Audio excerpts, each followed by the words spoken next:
Now I want to end this week with an argument that I often hear. So if I look at the stuff that I read about the restoration, and I read about what God is painting, and as we lead into next week, and I'll talk a little bit more about this. One of the things that people so often say is, yes, but the Bible was written by men that are that were full of their own troubles and struggles, and therefore it is not. It can be interpreted in all kinds of different ways, and that's what we do. I mean, it's always easier to justify our lack of effort to understand God's word than to actually work towards an understanding of God's word. And I think that's been so true for my life. It's a question I've always had, or for a long time had. And so one of the things I want to tell you is that the Bible is the true word of God. And so, but of course, you have to start with from the foundation that you believe in God, and that you have to start with the foundation that this is His true word.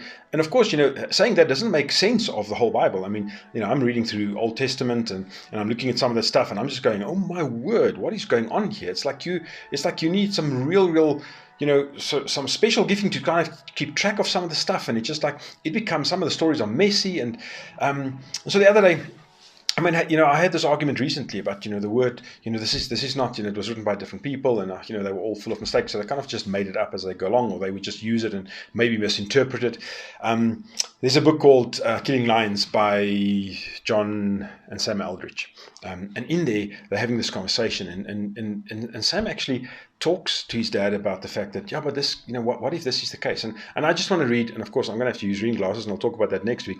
But I want to read this to you because to me this was such a great explanation.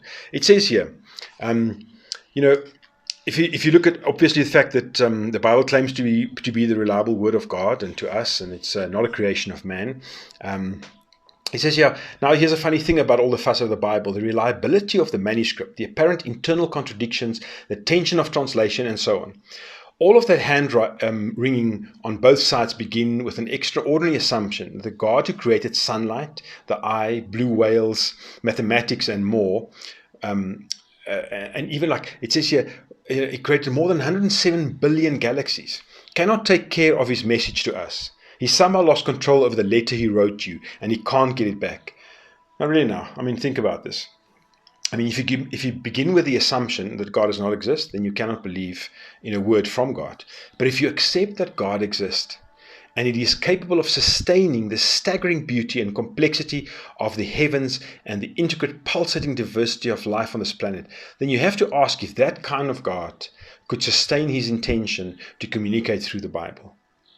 I mean, that is just... I mean, so what it's basically saying is that, if the God that created all of this, do you honestly think that he would not be able to communicate with us through the Bible? And I think that is important for us to understand. I mean, I read somewhere else also, if you look into this, I mean, if you look at the stuff that goes on, if you look at some of the Old Testament scripts and stuff, if people wrote the Bible, they would not be so honest about their failures. They would write a much better story. They would not write stuff that would be so complex. They would make the stories better. They would not write the stuff that they would do that will make them or put them in such a bad light. And so today I want to just encourage you again, you're going to have to put in the work for this, okay? And you're going to have to start with the foundation that you believe that the Word of God is true. And if the Word of God is true, then you can look into this, and then the Word of God is going to explain some of the stuff to you. And that's where you have to start. You do not have to have a degree in theology.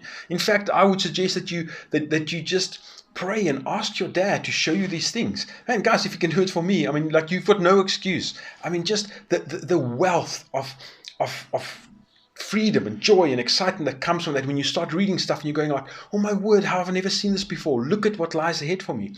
That's just phenomenal. So I want to encourage you, at the end of this week, take some time, look at these things, try and understand for yourself. Next week, we are going to talk a little bit more about just all these amazing things, and we're going to dream. I'm going to ask you to prepare your hearts for childlike dreaming next week like you've never experienced before. Have a great weekend.